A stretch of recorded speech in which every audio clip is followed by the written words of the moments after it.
আমরা আমাদের যে অ্যান্ড্রয়েড ফোনগুলো আছে, ফোনগুলোতে কিন্তু হচ্ছে নাম্বার সেভ করি। আর নাম্বার সেভ করলে হয়তোবা একটা জিনিস হয়ে থাকে, ফোনে নাম্বার হয়তোবা সেভ করি। ফোনে নাম্বার সেভ করার কারণে দেখা যায় যে আমাদের হয়তোবা কখনো ফোনটা হারায় যায়। হারায় গেলে কিন্তু আমাদের হচ্ছে ফোনে যে নাম্বারগুলো সেভ করা ছিল, সেই মানে নাম্বারগুলো কিন্তু পাই না।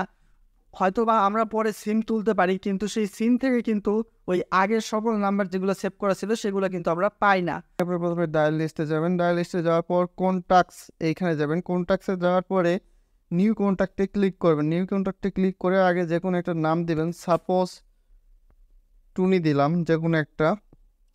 দেন এখানে দেখতে পাচ্ছেন মোবাইল নাম্বার, তো মোবাইল নাম্বারটা যেভাবে সেভ করবেন সেটা এখন দেখা যাক।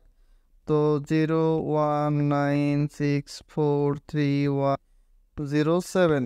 তো দেন এখানে দেখতে পাচ্ছেন গুগল কন্ট্যাক্ট, এই যে এইখানে কিন্তু এর উপর ক্লিক করে দিবেন। এর উপর ক্লিক করে দিলে কিন্তু আপনি দেখতে পাবেন হচ্ছে আপনি এখানে গুগলের দুইটা আইডি আছে।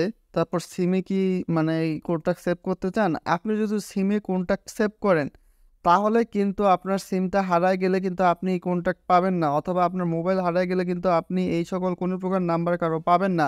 তো এই জন্য যেই কাজটা করবেন, আপনার একটা জিনিস যেটা মনে রাখতে হবে, যেই ট্রিক্সটা আমি আপনাদেরকে দেখাবো, সেটা হলো আপনারা গুগল আইডিতে সব সময় নাম্বার সেভ করে রাখবেন। কেননা গুগল আইডি তো আপনার হারায় যাচ্ছে না, আপনার সিমটা হারায় যাচ্ছে। আপনি ইচ্ছা করলে গুগল আইডির মাধ্যমে পরবর্তীতে আইডিটাকে রিকভার করে নিয়ে আপনি কিন্তু হচ্ছে আপনার এই সকল নাম্বার আপনি পেয়ে যাবেন। যদি আমি এই যে এই হচ্ছে এই আইডিতে আমি নাম্বারটা সেভ করে নিচ্ছি, সেভ করে নেওয়ার পরে এইখান থেকে জাস্ট দেন এইখানে দেখেন উপরে টিক চিহ্নের মতো একটা অপশন আছে, এইখানে আপনারা সেভ করে দেন।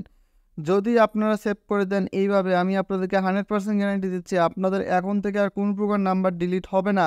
আপনাদের সিমটাও যদি হারায় যায়, আপনাদের ফোনটাও যদি হারা যায়, জাস্ট আপনি যেই গুগল অ্যাড্রেসে, যেই গুগল জিমেল আইডিতে আপনি নাম্বারটা সেভ করে রাখছেন, সেই জিমেল আইডি আপনার নতুন ফোনে লগ ইন করা মাত্রই আপনার সকল নাম্বার সিঙ্ক্রোনাইজের মাধ্যমে, গুগল সিঙ্ক্রোনাইজের মাধ্যমে আপনার সকল নাম্বার আবার ফিরে আসবে আপনার নতুন ফোনটাতে।